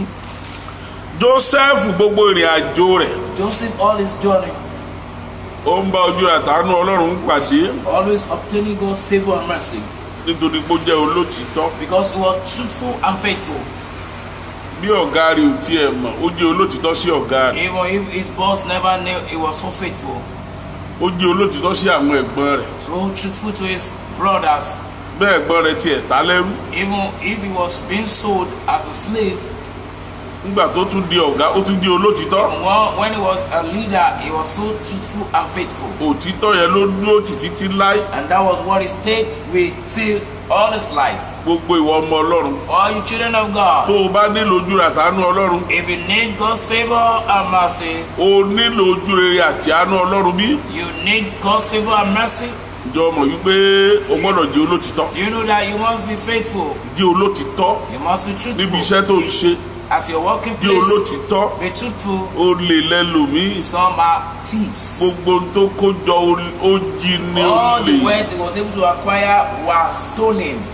nígbà tí ẹnìkan kó jọ tó fi dáṣẹ́lẹ̀ tí wọ́n dẹ̀ lọ bẹ̀ tó dẹ̀ rún tán. And when somebody gathered money to establish a company and you went there and you siphoned everything, you stole all the money. ọmọ mi kan One of my children, ó dálé iṣẹ́ ibi tí wọ́n ti ń so di adìẹ lẹ̀. he was into animal feed pẹ̀lú èlò náà ló fi dálẹ̀. with like how much? Ọlọ́run dẹ̀ gbọ́dúrà rẹ̀. And the Lord answered his prayers. ó sì mú ọmọ kan. And he picked a guy, a boy. ọmọ yẹn ọ̀dọ̀ ẹ̀ ló ti lọ skul. That guy was with him. olóòtú ló fi ṣe gbogbo tó ṣe láyé. I think did everything he did in life. nígbà tó jáde ó tún gbà síṣẹ́ lọ́dọ̀ ẹ̀. When he finished, he employed him. kò sí tí ò ṣe fún tán. He did virtually everything for him. ọmọ yẹn dẹ̀ lọ. And that boy ó dẹ̀ bẹ̀rẹ̀ sí í jí owó ọ̀gá was rẹ̀. stealing his master's money. ó sì mú owó ọ̀gá rẹ̀. Was stealing his money. ó ra lẹ̀. He bought a land, ó kọ́lé. built a house, ó ṣohun gbogbo. did everything. ibi tó lágbára ní owó tó wéèsì gan sí gbogbo àwọn fake bank yẹn tó pọ̀ ńbẹ̀ tó. Even he wasted a lot of money in some fake banks. gbogbo owó kọ́pìnì yẹn tó ní tọ́nà ọmọ bíi 7-8 ó sì bá Like ó sì 7-8 million. ẹni tó dẹ̀ ní tí ó tún lọ́ọ́ bá wípé They want Wo bí gbogbo ẹ ṣe ń lọ. look at how things are wọ́n going. tó jọ ń sáré kiri ni They were running around kí together. Ọlọ́run tó wá tú láṣìírí Before God exposed him. tí ẹ ti rí báyìí. Can you see it? o gbọ́dọ̀ di olótìtọ́. Must be truthful. ọdún tí ọ̀gá rẹ̀ fẹ́ ra mọ́tò fún The year that his boss want to buy him a ní car, àṣírí rẹ̀ tó túbọ̀ ló ń jí owó ọ̀gá rẹ̀. that was when he was exposed. That was one ó stealing sì his kọ́ money. odidi ilé mọ́ ọ̀gá rẹ̀ And lọ́wọ́. he built a whole house. ó sì waste roughly 1 million sí orí fake bank something. He wastes almost 1 million into fake bank and stuff ẹ̀yin like náà that. wo nǹkan báyẹn. Look at it like that. o lè jẹ́ olótìtọ́ sẹ́ni tó gbọ́ ọ You ṣiṣẹ́. shall not be true to somebody who was employing you. ọmọ ọ̀dọ̀ òjò olótìtọ́ sọ̀gá mọ́. The subjects are not are not faithful to the leaders. bẹ́ẹ̀ náà làwọn ìránṣẹ́ Ọlọ́run. So ministers of God, àwọn ọmọ ọ̀dọ̀ òjò olótìtọ́ sọ̀gá wọn mọ́. the subjects are not faithful to their boss. n ó ṣe tó wù wọ́n ni. They do whatever they like. ìgbà kan wà There was a time gbogbo ọmọ kan sínú ìjọ mi ń bí. I took a guy to my church here. tí n bá ti travel báyìí Whenever I travel, gbogbo àwọn ọmọ ìjọ yóò nìkan tó lọ báyìí. he asked all the church members to be on their key, ní àwọn gbàdúrà fún kọ̀ọ̀kan pray for them one after ní the other. ọmọ sọ̀rọ̀ fún wọn We telling them yóò revelations. tún lórí òkè If you go to mountain, yóò tún ra ànọ́tí ọlùbọ̀ fún we buy anointing oil for díẹ̀ mọ̀ gbogbo àparùtù làwọn kan dẹ̀ so mọ́ nínú He ìjọ was doing all these things and some people were attached with it or nítorí pé wọ́n jẹ́ aláìṣòtítọ́ because they are untruthful men. aláìṣòótọ́ They are untruthful. ó lẹ́ ń bá ṣòótọ́ kọ́ máa ṣe So ìṣó whenever I say the truth, continue. òtítọ́ ṣe pàtàkì nínú òfin Ọlọ́run Truthfulness is very important in God's command. tó o bá ti di olóòótọ́ If you are not truthful, bó o bá ti di olóòtítọ́ nínú if ohun you are kan not truthful in one thing, o ò lè jẹ́ olóòtítọ́ nínú ohun you púpọ̀ cannot be truthful in many bí Ọlọ́run bá or dán ọ much. wò If God tested you tó o dẹ̀ jẹ́ olóòtítọ́ ní tọ́lọ́run fi and dán you ọ are wò not faithful in the little, kò lè fún ọ ní tó He pọ̀ will not give you much. Ọlọ́run fún ìránṣẹ́ Ọlọ́run kan contract ìjọ kan God gave a man of God a contract sometimes. Ọlọ́run fún ní contract God gave him a contract contract 10 million like 10 million. ó dẹ̀ promise pé òun ó san dábẹ́ òun ó san gbogbo ó ṣe God was léyìí going to pay tithe and every other kò dẹ̀ necessary, ṣe gangan bẹ̀ and he did nothing. látijọ́ náà Since then, bó tiẹ̀ rí tó jù bẹ́ẹ̀ lọ even if God kò thinks sí I'm more tó than mọ that, lọ́wọ́ mọ́ lónìí he couldn't just o hold gbọ́dọ̀ money. jẹ́ olótìtọ́ sí You Ọlọ́run must be truthful to God, sí àṣẹ rẹ̀ to His bí commandment. olótìtọ́ sí ẹni tó wà lẹ́gbẹ̀ẹ́ Be rẹ̀ truthful to the next person. bí olótìtọ́ sí ẹni tó fi nǹkan lé ọ lọ́wọ́ Be truthful to the person that bẹ́ẹ̀ nìkan bá ní kó o bó ń ṣe nǹkan kan If somebody is asking you to do bí something, olótìtọ́ sí be truthful to it. wọ́n fi lẹ́kàn mí lẹ́kọ̀ọ́ ọjọ́ kan They showed me how sometimes wọ́n wá sọ iye tí ẹni fi ránṣẹ́ they told me the amount of money the Láti owner of the kọ́ house ilé has yẹn. sent for the building of the wọ́n ló house. tó kọ́ stadium It's the amount of tẹ́ ẹ bá rí money lẹ́yìn ó spent. tún ti wọ́ lẹ́gbẹ̀ẹ́ If you look ó at tún the rí house, yí lọ wọ́n ní ẹni yẹn dé It was wọ́n a lẹ́yìn lẹ́dẹ́ bá commandment. fẹ́ collapse lẹ́yìn rí gàwá wọ́n ní láti padà lu èbò ni ẹlòmíràn wọ́n sọ pé máa kọ́lé jẹ́ wọ́n pé fọ́tò nìkan ni wọ́n máa fi hàn some when they ask them to help them build the house, they will only be showing a fake picture somewhere. ṣébi tí bàbá òtítọ́ lòdì tọ́ sọmọ When father is not faithful to his child, ọmọ káwá tàtàrí bàbá ń si ọmọ ń ṣiṣẹ́ ìlú èbó ó ń send owó sí bàbá bàbá dẹ̀ nínú. he was working abroad, sending money to the father for building his house. Father was spending it. ọwọ́ adé gbọ̀ ó dé When he came, ọwọ́ abẹ́rẹ́ owó lọ́wọ́ bàbá he asked for the money. bàbá ní ó ń send owó sọ olówó tó ń fi tọ́ ló send sóhun ọjà ń jẹ ọmọ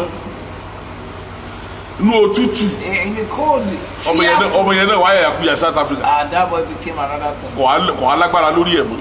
The father couldn't get power over him. ọ̀pọ̀lọpọ̀ àwọn nǹkan báyìí la gbọ́dọ̀ jẹ́ olóòtọ́ sí. So many things that we must be truthful. bàbá jẹ́ olóòtọ́ sáwọn ọmọ rẹ̀ Father, be truthful to your children. ọmọ jẹ́ olóòtọ́ sáwọn And òbí rẹ̀ likewise, child, be truthful ẹ̀gbọ́n to jẹ́ your parents. olóòtọ́ sí àbúrò Elder one, be truthful to your younger ones. àbúrò ẹ̀gbọ́n ògbà àbúrò gbọ́mọ́ Even the older one do not trust his àbúrò younger ògbẹ̀gbẹ́ one. gbọ́mọ́ And likewise, vice versa. kò sí ẹni tó gbára wọn gbọ́ Nobody trusts anybody. tó wá tiẹ̀ ti jẹ́ nípa owó When it comes to money kò matters, sólóòtọ́ mọ́ no one is truthful. kéèyàn mọ́ tiẹ̀ lé And no one commit something about money or bàbá trust mi ó money ní to téèyàn hand. bá fi lè jẹ́ téèyàn bá fi lè sólóòtọ́ nínú owó Baba Biya said, if you cannot be truthful in money, ó ní kò lè níjọba ọ̀run you cannot get the kingdom of God. ó ní tó bá fẹ́ mẹ́ tó lè níjọba ọ̀run o You want to know somebody who's going to get to the tó kingdom bá of fẹ́ God? ó dísà gbòó lé lọ Just give him money. tó bá ti jólóòtọ́ nínú ẹ̀ Once he is faithful there, ó láti wọ ìjọba ọ̀run rẹ̀ ò lé mọ́ his chances of entering kingdom of Bẹ́ẹ̀ náà is dẹ̀ ni not gbogbo wa náà. good. So likewise, everyone. jòjó lóòótọ́ sí ọmọ rẹ̀ Are you truthful to your child? jòjó lóòótọ́ sí ọkọ Are rẹ̀ you truthful to your husband? kọ́kọ́ rẹ̀ ọmọ jáde ni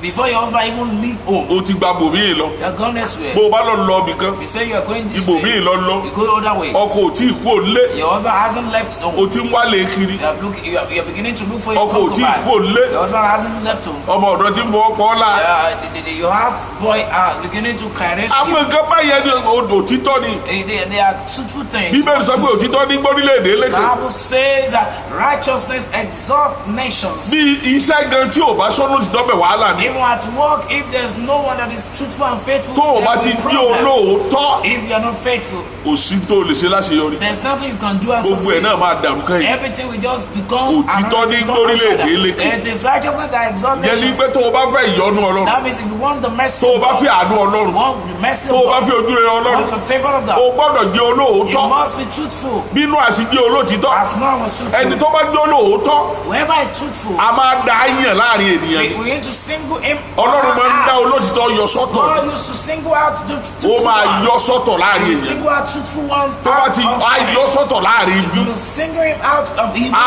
mọ̀ wípé If we know that tá a bá ní tẹ́lẹ̀ kò sí dáàlì ṣe yóò sòtítọ́ in lórí this one, we always say the truth. ṣùgbọ́n lónìí But today, kò sí olóòtítọ́ bọ́. it's another way. àwọn àránṣẹ́ ọlọ́run àjọ lóòótọ́. Even ministers of God are not nítorí tó lágbára faithful. ẹlòmíì ò tún máa parọ́ lórí píù. Even to the extent that some do lie on the altar. wọ́n máa parọ́ lórí píù lórí pẹpẹ. Lie on the altar. wọ́n máa parọ́ lórí pẹpẹ. They say things that are happening on the wọ́n á máa parọ́ altar. lórí pẹpẹ. Lie on the ntọ́lọ́run altar. ò wí. Telling lie things wọ́n á God máa has sọ̀rọ̀ not irọ́ said. lórí They pẹpẹ. said God said when wọ́n á God máa has not said. sọ̀rọ̀ gbogbo ẹ̀ lórí They give pẹpẹ. fake messages, fake revelation on the altar. ẹrù ò sì bà wọ́n. They were not even afraid. ẹlòmíì ò tún máa gbé ọmọ àtayé àti jí òdìbí yóò tún máa ṣépè. Some will be causing even the unborn child. anikaye wọn anikaye wọn rí báyìí báyìí. If what is said from Tí ò God dẹ̀ is rí not ni. correct and it is not bí o true. bá dẹ̀ parí ìsọjí Now after the revival, wọ́n ti gbé 5,000 nílọ. if you give 5,000 naira, àbí ọ̀tọ̀ kí wàá di lọ́tọ̀ you pàápàá. are cost yourself. Until 5,000. bẹ́ẹ̀ tiẹ̀ gbogbo owó ìsọjí kan ní ọlọ́sọ̀ ní kọ́ ọmọ fìràn rẹ̀ ṣépè. Even if you are giving all the money for revival, gotten and rich from the revival, does that mean that you should be causing your unborn generation? jésù fẹ́ gbogbo ó jẹ́ olótìtọ́. Jesus required all of us to be gbogbo truthful. wàhálà tó ṣẹlẹ̀ lórílẹ̀‐èdè lónìí All the problem this nation is encountering, àìṣòdòótọ́ ni. they were a result of àní olórí tó jẹ́ olótìtọ́. We do not have truthful leaders. àláwọn tó lè sọ òótọ́. We do not have upstanding leaders. bí wọ́n bá ń sọ òótọ́ tẹ́lẹ̀ tẹ́lẹ̀ bá ti jọ ìwọ́n bá àwọn náà tó bẹ̀rẹ̀ ẹ̀rọ. If they started to be truthful, when they join the caucus, they turn to become wọn ò another thing. sòótọ́ kankan ó lè ní. They are all thieves. They don't say the ó truth. lè ní wọ́n ń jà. They are stealing our money. jìbìtì ni wọ́n ń lù. They are just duping all around. wọ́n ti sọ ìjọba ní olè. They have done governance to be an avenue to launder and steal our money. ìyí kìí kan ó wà ní senate. There's one in the Senate ibi now. ọ̀rọ̀ amọ́tò tó gbé sí ti rú. He bought a car. He made his sitting room as a garage. ọ̀rọ̀ Rolls Royce. He bought a Rolls Royce, ó wá gbé sí ti rú. and the sitting room became the garage for Rolls Royce. ó gbé sí ti rú. Inside the sitting room. ó ní fleet of almost 30 A cars. fleet of cars when you are not car dealers. àwọn èèyàn dẹ̀ wọ́n lu ẹ o. And he has people in his hometown, the people that voted for him at his constituency. ọlọ́run máa bí ẹrẹ́ rè God jọ́kọ̀. will ask you one day. wọ́n ní skul tó burú ju ní gbogbo state yẹn ìlú ẹ̀ lọ́wọ́. They said the worst school in the state was directly from his hometown. skul tó burú jù. The worst and the worstest school. primary school. Worst primary school. òjò rò ó dẹ̀ ń pa àwọn ọmọ yẹn nínú. Rain is pouring down on the. ó dẹ̀ wà lẹ́yìn ilé rẹ̀. And it was directly behind his own ó dẹ̀ house. tún fẹ́ lọ second time. Want to go to second time. ọlọ́run ní ọmọdé ó wọlé mọ́. It was God that denied him the. bó lẹ́yìn olórí ìsìyà kàná. Why is it that you, our leaders, you are so wicked? àbí ṣe bóyá ẹ̀mí ìwo ló máa ń gbé wọ̀tẹ́ bá ti débẹ̀. Maybe there's a spirit that used to enter you and change you when you get to the hands of power. tí wọ́n bá léèyàn ọmọ èèyàn. If they say, okay, you are not. mo mọ arákùnrin kan tó ń pè ní Ádámù Oshiomhole. You are not identified with somebody. I know somebody called Adam Oshiomhole, the former president of the Labour Union. nígbà tó wà ní Labour Union. When he was in Labour Union with his jacket and his dressing. nígbà tí wọ́n ló fẹ́ di gómìnà. When I was told he wants to mo contest. wà lára àwọn tó sọ pé yes. That I was so happy. I can vouch for him that yes, he should go become governor. mo kàn gbóhùn Ọlọ́run ni. And I heard the voice of God. Olúwa ní The Lord said aṣọ àkísà lásán. that is a rag. aṣọ àkísà That lásán. is just a rag. ìgbà tí Buhari fẹ́ débẹ̀ nígbà náà. When Buhari ó was pariwo mo ṣe gbogbo ẹ̀. contesting, I shouted, told them, kò mọ̀ sẹ́ni tó bọ̀. no vote for Buhari. They did not hear. mo ní Olúwa ní ó ń bọ̀ àfi ata sí orílẹ̀-èdè lójú. The Lord said it's going to. tó bá ti fi lè wọlé ẹlẹ́gìrì yóò wọlé ẹlẹ́gìrì. People once he gained ticket for the first time, he's going to win the second Olúwa battle. ní àṣírí irú ìjọba tiẹ̀ mọ́ lórílẹ̀‐èdè. And the Bible said, God said, we will not see Irú this kind of ìjọba government pọ́nni again. lójú bíi tiẹ̀. That kind of afflictor Pé and dictator. á wà tì ní orílẹ̀‐èdè. We will not find him again. Sóòtítọ́ ni àbírọ́. It is true now.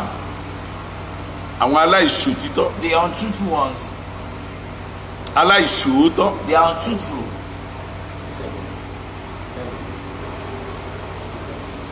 yóò dára fún wa o. Shall we well with us? Ìmọ́lẹ̀ wa ó tàn. But light will shine. Ìgbọ́ Ọlọ́run yóò sì bú The glory jáde. of God will be Mo shown. fẹ́ jẹ́ ká gbàdúrà I want us to pray fún àwọn fórílẹ̀‐èdè yìí. for our country, Nigeria, Ọlọ́run kó dáríjì, that God should forgive. kó dáríjì wá. That He should forgive us. Ká kọ́ gbàdúrà tiwa ná. Let's pray our Gbogbo ẹ̀yin ọmọ Ọlọ́run tẹ̀ ń wò mí. All children of God that are watching me, Nawọ́ rẹ síwájú. stretch your hand towards the screen, Nawọ́ rẹ sí mi. towards me. Béèrè n tó fẹ́ níwájú Ọlọ́run. Ask for what you want from God. Kí ni gbogbo n tó fẹ́? What are those things that Kí you ni ìbéèrè rẹ? What are your requests? Ó mọ̀ lágbára. That's great. Àwọn tó mọ̀ wá bímọ náwọ́. Those who are even here that Wọ́n are náà not tètè náà watching, jẹ́ ibi you tó better bá wà. stretch your hand now where you are. Nawọ́ yẹ kó béèrè n tó fẹ́ lọ́wọ́ Ask for Ọlọ́run. what you want from God. Ní orúkọ ti Jésù. In the name of Jesus. Ǹjẹ́ o mọ̀ wípé wàhálà wọ̀nyí yóò rí kọjá? This trouble shall be over. Lẹ́yìn wàhálà tó bá rí kọjá Once yìí, it is over, ìmọ́lẹ̀ rẹ máa fara your hàn. light will shine. Amen. Ìwọ ni Ọlọ́run ṣe ayé tó kù fún. The Lord deserves the remaining pleasure and enjoyment for you. Gbogbo ẹ̀yin tẹ́ ẹ gbọ́ mi lónìí. All of you that hear me Bí today, Ọlọ́run ti ń bẹ tí ẹ̀mí rẹ̀ as wà. the Lord liveth and His Spirit and Níwájú ẹni tá a ti dúró tá a ti gba àṣẹ. we take and obtain authority and power. Mo sọ̀rọ̀ pẹ̀lú àṣẹ Ọlọ́run. I speak with the authority of God. Ibikíbi tó wù kó wà nínú ayé. Wherever you are now on earth, Ogun ayé rẹ̀ dópin lónìí. battle is ended. Amen. Ogun ayé yín dópin lónìí. Amen. Your battle is over. Ìrìn tó ń rìn lójú àlá yẹn. That journey you embark on in your dreams, Tí ò di orìnrìn ògo lójú ayé. you are allowed to walk in glorious A way. dá ìrìn yẹn dúró lónìí. Journey is touched. Amen. Ọjọ́ ayọ̀ rẹ̀ dé. Your God has come. Man. Gbogbo ẹ̀yin ọmọ Ọlọ́run My children of God, tẹ́ ń gbọ́ mi lọ́wọ́lọ́wọ́ are báyìí. listening to me. Ìpinnu Ọlọ́run ó ṣẹ lórí ayé. So what come to pass over your life, amen. Májẹ̀mú Ọlọ́run ṣẹ lórí ayé. When I'm going to come to pass, Ní orúkọ ti in Jésù. the name of Jesus. Gbogbo ìrìn àjò ayé rẹ̀ All the journeys of your life, tí ọ̀tá sọ wípé ò ní rìn já. and the enemy say you will not be able to complete. Wàá kọjá abẹ̀. You go beyond. Àkókò ọmọ tí ì tó. If the time is not yet up, Mọ́mọ̀rùpá àkókò rẹ ti lọ. don't think your time is over. Mọ́mọ̀rùpá àkókò rẹ ti lọ. Don't think your time is over. Nítorí pé àkókò rẹ ẹ̀ṣẹ̀ bẹ̀rẹ̀ ni. Because your time just started. Ògo rẹ ẹ̀ṣẹ̀ fara Your hàn. glory is just being Yóò sì revealed. dára fún And yín. it shall be well with you. Ẹ wọnú ògo lọ. Enter into glory. Ẹ wọnú ògo lọ. Enter into glory. Ìdènà kúrò níwájú. Every obstacle is destroyed. Abú ìdènà kúrò níwájú. Every obstruction is taken away. Abú ìdènà kúrò Every níwájú. obstruction is taken away. Jésù bú ìdènà kúrò Jesus, níwájú. take away all obstructions. Jésù bú ìdènà kúrò níwájú. Take away all Jésù obstacles. bú ìdènà kúrò Jesus, níwájú. take away all Jésù bú obstructions. ìdènà kúrò níwájú. Take away all Jésù bú ìdènà obstructions. kúrò níwájú. Take away all obstructions. A sọ̀rọ̀ nípa ojú rere àti àánú. He talks about favor and mercy. Àwa ní ẹni tó bá ti lè ṣe òtítọ́. We say the only person that is qualified is Lórúkọ ẹ̀mí òtítọ́ kó wọnú ayé yẹn. Let's enter you in the name of Jesus. Agbára tí ń ṣòótọ́ kó wọnú ayé yẹn. Enter your lives. Ẹ̀mí tí ń ṣòótọ́ kó wọnú ayé yẹn. Enter your lives. Agbára tí ń ṣòótọ́ kó wọnú ayé yẹn. All cities enter your lives. Orísun ayé yín kò ní díbàjẹ́. Souls will not be perishing. Ẹ máa bá àánú pàdé. Obtain mercy. Ẹ máa rójú rẹ Obtain Ọlọ́run. mercy. Gbogbo ìwọ tó ń wò mí yìí. All of you that are watching me. Ká tó parí àdúrà 21 For days. this 21 days journey, Ìrìn àjò tó yẹ kó rìn nínú ayé. the journey you're supposed to embark upon Tí now, ayé rẹ yóò fi nítumọ̀. that your life will be meaningful. A máa fi ẹsẹ̀ rẹ léèrè àjò. In the future, be put on the track. Amen. Gbogbo ohun tó ti yẹ kó o ṣe nínú Everything ayé. you're supposed to achieve now, Tí ọ̀tá ò yẹ kó o that the ṣe. enemy is depriving Ó you. yá bẹ̀rẹ̀ sí í ṣe Get báyìí. us to stand there. Ilé ló yẹ kó o kọ́ ni ó yá máa kọ́. Build house now. Mọ́tò ló yẹ kó o lò ní ó yá máa lò. Ògo ló yẹ kó bú jáde ó yá kó bú jáde. Àwọn alágbára orílẹ̀-èdè ló yẹ kó mọ̀ ó yá máa mọ̀. Lórúkọ Jésù ìpínlẹ̀ Ọlọ́run yóò ṣẹ lórí. Ìmọ́lẹ̀ yín máa tàn. Ẹ ní dààmú. Ẹ ní dààmú. Nínú àìsàn burúkú yìí ẹ ní lè pẹ̀lú. Àìsàn kòrólà kò ní wọlé ẹnikẹ́ni. Ìjì kòrólà kò ní já ẹnikẹ́ni. Ọwọ́ Ọlọ́run wọnú ayé. Ọwọ́ Ọlọ́run wọnú ayé. Ọwọ́ Ọlọ́run wọnú ayé. Ọwọ́ Ọlọ́run wọnú ayé. Ọwọ́ Ọlọ́run wọnú ayé. Ọwọ́ Ọlọ́run wọnú ayé. Ọwọ́ Ọlọ́run wọnú ayé. Ọwọ́ Ọlọ́run àánú gbà. Today obtain mercy. Lónìí ẹ rà àánú gbà. Today obtain mercy. Lónìí ẹ rà àánú gbà. Today obtain mercy. Lónìí ẹ rà àánú gbà. Obtain mercy today. Lónìí ẹ rà àánú gbà. Obtain mercy today. Lónìí ẹ rà àánú gbà. Obtain mercy today. Lónìí ẹ rà àánú gbà. Obtain mercy today. Lónìí ẹ rà àánú gbà. Obtain mercy today. Lónìí ẹ rà àánú gbà. Obtain mercy today. Alágbára tó lẹ́ẹ̀rí rọ́nà That's lọ. not what I said there won't be way for you. Lórúkọ Jésù amúgbó lójú ọ̀nà. Orí yóò gbọ́dọ̀ gbàbọ̀dé mọ́. Ìṣẹ̀dá yóò gbọ́dọ̀ gbàbọ̀dé mọ́. Èpè ayé tó ń tẹ̀lé ọ kiri. Ẹni tó ṣépè yẹ adá padà. Adá ìpè ayé padà lẹ́yìn. Adá ìgò ayé padà lẹ́yìn. Adá sàṣẹ ayé padà lẹ́yìn. Ìmọ́lẹ̀ ẹyẹ tàn. Ìmọ́lẹ̀ ẹyẹ tàn. Ìmọ́lẹ̀ ẹyẹ tàn. Ìmọ́lẹ̀ ẹyẹ tàn. Ìmọ́lẹ̀ ẹyẹ tàn. Ìmọ́lẹ̀ ẹyẹ tàn. Ìmọ́lẹ̀ ẹyẹ tàn. Ìmọ́lẹ̀ ẹyẹ tàn. Ìmọ́lẹ̀ ẹyẹ tàn. Ìmọ́lẹ̀ ẹyẹ tàn. Ìmọ́lẹ̀ ẹyẹ tàn. Ìmọ́lẹ̀ ẹyẹ tàn. Ìmọ́lẹ̀ ẹyẹ tàn. Ìmọ́lẹ̀ ẹyẹ tàn. Ìmọ́lẹ̀ ẹyẹ tàn. Ìmọ́lẹ̀ ẹyẹ tàn. Ìmọ́lẹ̀ ẹyẹ tàn. Shine. Ẹ wá gbàdúrà fún orílẹ̀-èdè Nàìjíríà. We pray for our country, Nigeria. Gbogbo àrùn burúkú yìí. All this planetary pandemic. Òní jẹ́ ọjọ́ kìíní. Today happens to be third day Tá a yà sọ́tọ̀ nítorí ẹ̀. Lórúkọ Jésù apá ọlẹ́nu mọ́. Àrùn kòrónà apá ọlẹ́nu mọ́. A kọ́ wípé bí ọmọ bá sọ ní dòmìnira, a sì dòmìnira ní tòótọ́. Ìwọ àrùn kòrónà á dòmìnira lọ́wọ́ rẹ̀. Orílẹ̀-èdè Nàìjíríà ó gba òmìnira lọ́wọ́ rẹ̀. Kòrónà lórúkọ Jésù ó yá wọlé lọ. Gbogbo májẹ̀mú rẹ̀ ó bàjẹ́ lórí rẹ̀. Májẹ̀mú rẹ̀ lórí Nàìjíríà á bàjẹ́. Májẹ̀mú rẹ̀ lórí Nàìjíríà á bàjẹ́. Gbogbo afẹ́fẹ́ tó ń bá kiri lórúkọ Jésù májẹ̀mú afẹ́fẹ́ á bàjẹ́ lórí rẹ̀. Afẹ́fẹ́ ò gbọ́dọ̀ bọ iṣẹ́ pọ̀ mọ́. Itọ́ ò gbọ́dọ̀ bọ iṣẹ́ pọ̀ mọ́. Òógùn ò gbọ́dọ̀ bọ iṣẹ́ pọ̀ mọ́. Lórúkọ Jésù. Jésù ó rìn nínú orí.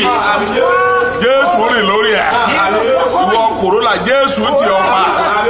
Ìdí kòrólà Jésù ti ọ pa. Ìdí kòrólà Jésù ti ọ pa. Orílẹ̀-èdè Nàìjíríà lórúkọ Jésù Kristo ó dé ìwọ̀ fún ọdún. Ìlú Ọ̀ṣun dé ìwọ̀ fún. Ìlú Ọ̀ṣun dé ìwọ̀ fún. Ìlú Ọ̀ṣun dé ìwọ̀ fún. Gbogbo ẹ̀mí kòrólà lórílẹ̀-èdè Nàìjíríà Olúwa dáná sun. Ẹ̀mí mọ́ dáná sun. Ẹ̀mí mọ́ dáná sun. Ẹ̀mí mọ́ dáná sun. Olúwa àánú la béèrè. Ojú ẹ la béèrè. Olúwa orílẹ̀-èdè Nàìjíríà Olúwa ṣàánú fún wa. Olúwa ṣojú ẹ fún wa. Olúwa jẹ́ ara àánú gbà. Olúwa jẹ́ ara àánú gbà. Olúwa jẹ́ ara àánú gbà. Olúwa jẹ́ ara àánú gbà. Olúwa jẹ́ ara àánú gbà. Olúwa jẹ́ ara àánú gbà. Nàìjíríà jẹ́ ara àánú gbà. Nàìjíríà jẹ́ ara àánú gbà. Nàìjíríà jẹ́ ara àánú gbà. Nàìjíríà jẹ́ ara àánú gbà. Nàìjíríà jẹ́ ara àánú gbà. Nàìjíríà jẹ́ ara àánú gbà.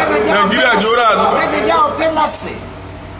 Lórúkọ Jésù lọ́wọ́ àrùn kòrónà lórúkọ Jésù Nàìjíríà jẹ́ ara àánú gbà. Gbogbo agbára kòrónà lórí orílẹ̀-èdè Olúwa bà á jẹ́. Lórí orílẹ̀-èdè Amẹ́ríkà Nàìjíríà Amẹ́ríkà jẹ́ ara àánú gbà. Ẹ̀mí mímọ́ wọ́n ní bó ṣe ń mú àwọn èèyàn l'Amẹ́ríkà wọ́n ló ti ju ti China lọ wọ́n ló wà táàkì àwọn èèyàn lọ ní Olúwa. Ìwọ ni Ọlọ́run rántí májẹ̀mú rẹ lórí orílẹ̀-èdè wọ̀nyí lórúkọ Jésù Kristo olùgbàlà. Gbogbo agbára kòrónà Olúwa bà á jẹ́. Lórí ìlú Amẹ́ríkà Olúwa bà á jẹ́. Amẹ́ríkà jẹ́ ó rà àánú gbà. Amẹ́ríkà jẹ́ ó rójú rere. Olúwa jẹ́ ó rà àánú gbà. Jẹ́ ó rà àánú gbà. Jẹ́ ó rà àánú gbà. Jẹ́ ó rà àánú gbà. Jẹ́ ó rà àánú gbà. Olúwa UK jẹ́ ó rà àánú gbà. Wọ́n ní Prime Minister wọn náà tún ti ní. Olúwa orílẹ̀-èdè Britain Olúwa jẹ́ ó rà àánú gbà. Olúwa jẹ́ ó rà àánú gbà. Olúwa jẹ́ ó rà àánú gbà. Olúwa jẹ́ ó rà àánú gbà. Olúwa jẹ́ ó rà àánú gbà. Olúwa jẹ́ ó rà àánú gbà. Olúwa jẹ́ ó rà àánú gbà. Olúwa jẹ́ ó rà àánú gbà. Olúwa jẹ́ ó rà àánú gbà. Olúwa jẹ́ ó rà àánú gbà. Gbogbo ilẹ̀ Europe pátá Olúwa jẹ́ ó rà àánú gbà. Olúwa jẹ́ ó rà àánú gbà. Olúwa jẹ́ ó rà àánú gbà. Olúwa jẹ́ ó rà àánú gbà. Olúwa jẹ́ ó rà àánú gbà. Olúwa jẹ́ ó rà àánú gbà. Wọ́n ní ọjọ́ kan ní Italy ní ìjẹta. About 3 days ago in Italy. Wọ́n ní àwọn 925 ara wọn dẹ̀ yá lọ́jọ́ kan. You are healed in the day. 925 ara wọn dẹ̀ yá ní ọjọ́ kan péré. 925 were healed in the day. Ara wọn yá You lọ́jọ́ are kan. healed in everything. Ha ndí o lágbàdúrà rẹ̀ síbi jẹ́ nínú àbẹ̀rẹ̀ wẹ́ẹ̀sì wọn lára wọn sì yá ní ọjọ́ kan. You are healed. Olúwa Lord. Olúwa Lord. Olúwa afẹ́fẹ́ ikú lórílẹ̀‐èdè gbogbo ayé lórúkọ Jésù ó yẹ ẹ fẹ́ wọnú òkun lọ. Let us blow into the sea. Ẹ fẹ́ wọnú òkun lọ. Let them blow into the sea. Ẹ fẹ́ wọnú òkun lọ. Blow into the sea. Ẹ fẹ́ wọnú òkun lọ. Let them blow into the sea. Òkun máa gbé mi. Sea swallow them. Alùpùpù wà l'Amẹ́ríkà ń gbé ní Louisiana. They call it a Wọ́n ní city ìwé ìtàn fi kú mẹ́lẹ́ in America. Olúwa wọ̀ Louisiana lọ. In America. Gbogbo àwọn ìlú gbogbo ní gbogbo Amẹ́ríkà Olúwa wọ̀ bẹ̀ lọ́wọ́. Olúwa dáwọ́ ikú dúró níbẹ̀. Dáwọ́ kòrólà dúró níbẹ̀. Jẹ́kára ànúgbà. Olúwa jẹ́kára ànúgbà. Olúwa jẹ́kára ànúgbà. Olúwa jẹ́kára ànúgbà. Ní gbogbo Russia gbogbo Asia Olúwa jẹ́kára ànúgbà. China jẹ́kára ànúgbà. Jẹ́kára ànúgbà. Gbogbo orílẹ̀-èdè àgbáyé jẹ́kára ànúgbà. Jẹ́kára ànúgbà. Jẹ́kára ànúgbà. South Korea nọ́kọ̀ jẹ́kára ànúgbà. Gbogbo ibikíbi jẹ́ àìsàn jíde Olúwa jẹ́kára ànúgbà. Áfíríkà ló jíde ní Olúwa jẹ́kára ànúgbà. Lórúkọ Jésù Olúwa jẹ́kára ànúgbà. Olúwa jẹ́kára ànúgbà. Gbogbo ìlú Áfíríkà tó jíde Olúwa jẹ́kára ànúgbà. South Africa Olúwa jẹ́kára ànúgbà. Olúwa jẹ́kára ànúgbà. Olúwa jẹ́kára ànúgbà. Olúwa jẹ́kára ànúgbà. Olúwa jẹ́kára ànúgbà. Olúwa jẹ́kára ànúgbà. Olúwa jẹ́kára ànúgbà. Olúwa jẹ́kára ànúgbà. Lójú ìwọ Ọlọ́run alààyè Olúwa jẹ́kára ànúgbà. Ikú yìí tó gẹ́ Olúwa. The death is not Lord. Àrùn yìí tó gẹ́ Olúwa. This pandemic is Lórúkọ Jésù. in the name of Jesus. Lọ́wọ́ agbára àrùn Olúwa gbàgbára lọ́wọ́. Powerful. Jésù gbàgbára lọ́wọ́. Lord Jesus, stay powerful. Jésù gbàgbára lọ́wọ́. Jésù gbàgbára lọ́wọ́. Jésù gbàgbára lọ́wọ́. Jésù gbàgbára lọ́wọ́. Májẹ̀mú tó fi ń ràn kiri Olúwa bà á jẹ́. Májẹ̀mú tó fi ń lọ káàkiri Olúwa bà á jẹ́. Májẹ̀mú tó fi ń lọ káàkiri Olúwa bà á jẹ́. Májẹ̀mú tó fi ń lọ káàkiri Olúwa bà á jẹ́. Májẹ̀mú tó fi ń lọ káàkiri Olúwa bà á jẹ́. Olúwa bà á jẹ́. Jésù bà á jẹ́. Jésù bà á jẹ́. Jésù bà á jẹ́. Jésù bà á jẹ́. Jésù bà á jẹ́. Jésù bà á jẹ́. Jésù bà á jẹ́. Jésù bà á jẹ́. Jésù bà á jẹ́. Jésù bà á jẹ́. Jésù bà á jẹ́. Jésù bà á jẹ́. Ká lè máa yìn ọ́. Ká lè máa gbé ọ̀gá. Ká lè máa yìn ọ́. Gbogbo àwọn ọmọ ìjọ yìí tó bẹ ní gbogbo orílẹ̀-èdè àgbáyé àbòrẹ́jẹ́ ó dájú lórí. Àbòrẹ́jẹ́ ó dájú lórí. Àbòrẹ́jẹ́ ó dájú lórí. Àbòrẹ́jẹ́ ó dájú lórí. Àbòrẹ́jẹ́ ó dájú lórí. Àbòrẹ́jẹ́ ó dájú lórí. Àbòrẹ́jẹ́ ó dájú lórí. Ìjì lórúkọ Jésù kò gbọdọ̀ gbẹnikẹ́ni lọ. Ìjì ò gbọdọ̀ gbẹnikẹ́ni lọ. Ìjì ò gbọdọ̀ gbẹnikẹ́ni lọ. Àtọmọ mi nípa tara. Àtọmọ mi nípa tẹ̀mí. Lórúkọ Jésù àbọ̀ Ọlọ́run dájú lórí. Àbọ̀ Ọlọ́run dájú lórí. Àbọ̀ Ọlọ́run dájú lórí. Àbọ̀ Ọlọ́run dájú lórí. Látòrí àwọn ìránṣẹ́ Ọlọ́run lábẹ́ tóbi ní ìdókèrè jù. Àbọ̀ Ọlọ́run kó dájú. Àbọ̀ Ọlọ́run kó dájú. Àbọ̀ Ọlọ́run kó dájú. Gbogbo ẹ̀yẹ wa ní gbogbo ìlú òkèèrè. Nílùú London ni. Nílùú Amẹ́ríkà ni. Ní Canada ni. Ní Russia ní gbogbo ibi tó ń gẹ́ wà. Lórúkọ àbọ̀ Ọlọ́run dájú lórí. Àbọ̀ Ọlọ́run dájú lórí. Àbọ̀ Ọlọ́run dájú lórí. Àbọ̀ Ọlọ́run dájú lórí. Àbọ̀ Ọlọ́run dájú lórí. Àìsàn kòrónà kò gbọdọ̀ lágbára lórí wa. Ó ní ikú kì yóò jọba lórí wa. Ikú kì yóò jọba lórí wa. Tó bá rí àìsàn kòrónà kò ní jọba lórí wa. Kò ní jọba lórí wa. Kò ní jọba lórí wa. Kò ní jọba lórí wa. Kò ní jọba lórí wa. Kò ní jọba lórí wa. Gbogbo agbára kápára sọ́nà Olúwa bà á jẹ́. Gbogbo àwọn tó wà ní Amẹ́ríkà Olúwa máa ṣọ́ wọn. Olúwa pa wọ́n mọ́. Olúwa pa wọ́n mọ́. Olúwa pa wọ́n mọ́. Àwọn ọmọ tó wà London Olúwa pa wọ́n mọ́. Olúwa pa wọ́n mọ́. Àwọn tó wà Canada Olúwa pa wọ́n mọ́. Àwọn tó wà ní gbogbo ní Europe Olúwa pa wọ́n mọ́. Àwọn tó wà ní South Africa Olúwa pa wọ́n mọ́. Olúwa pa wọ́n mọ́. Àwọn tó wà lórílẹ̀‐èdè Nàìjíríà Olúwa pa wọ́n mọ́. Ẹnikẹ́ni ní ìjọ gbọ́dọ̀ yọ kú. Àìsàn káìsàn gbọ́dọ̀ ṣẹ́nikẹ́ni. Àìsàn káìsàn gbọ́dọ̀ ṣẹ́nikẹ́ni. Lóògbé ká lè wá yí ọ. Ká lè wá gbé ọ̀gá. Ká lè gbogbo fún ọ. Ká lè gbogbo fún ọ. Ká lè gbogbo fún ọ. Ká lè gbogbo fún ọ. Ìjọ àìsàn méje owó ọbẹ̀. Àìsàn kú méje owó ọdún ìjọ. Àìsàn kú méje owó ọdún ìjọ. Àìsàn kú méje owó ọdún ìjọ. Àìsàn kú méje owó ọdún ìjọ. Ká lè wá rí pé ká lè wá yẹ ológun àṣẹ Ọlọ́run bàbá omi tó gbélé kó lúwa kó yà sí àṣẹ Ọlọ́run kó ọdún omi náà lọ tó bá di mú ìyanu kó ṣẹlẹ̀ ọwọ́ agbára Ọlọ́run kó ọdún ayé kẹ́ ẹ rà àánú gbà kẹ́ ẹ rójú Ọlọ́run lọ́la táwọn tó pàdé kí ògo Ọlọ́run kó fara hàn Jésù Olúwa wa. pàdé mi ní alẹ́ ọ̀la Meet me tomorrow night, ní aago 10 10 p.m. Nigerian time. a lọ sí ọjọ́ kejì àdúrà We are yìí going to the second day of the prayer. tá a fẹ́ gbà fún ara wa We are going to pray for ourselves. tá a sì fẹ́ gbà fún orílẹ̀-èdè And now àgbáyé pray for Nigeria mo and mọ̀ pé the kó whole tó world. di ìgbà tá a máa parí And before we complete it, ọlọ́run yóò gbọ́ àdúrà wa God will answer our prayers. àìsàn ó sì ti kásẹ̀ lẹ̀ And this pandemic would have ended. yóò dára fún wa Shall we wear with us? yóò dára fún wa Shall we wear with us? àbọ̀ ọlọ́run dájú lórí The anointing of God is sure by you. shalom. Peace. You're amazing. You make my life feel brand new. All your promises are yeah and amen. You're not a man, you never lie. Jesus, you love me too much. Too much, excess love. Jesus, you love me too much. Too much, excess love. Jesus, you love me too much. Too much, excess love. Jesus, you love me too much. Too